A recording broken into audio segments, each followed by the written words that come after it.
tayo, di ba? Kaya syempre, pag dito na tayo, nadama na tayo sa ating group performance. So, of course, syempre, dahil talagang pinagandaan per group ito, meron tayong tatlong hurado.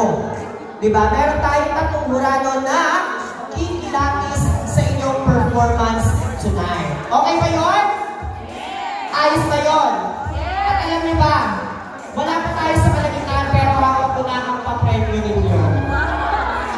Wala pa palakpakan dyan? Ako ko lang kagad yung nabito sa akin kagad. Grabe ang kapal. Puro blue. Gusto niyo ba yun?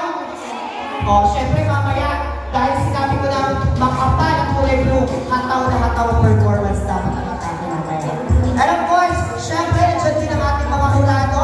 Ayan, nasa lang po sila. Ang tatlong hurado natin. Inay pa rin.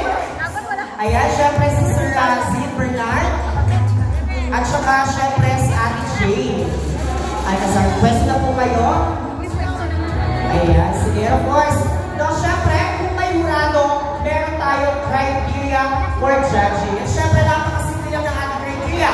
And of course, ang criteria, syempre, sa costume, meron na agad kayong makukuhang 40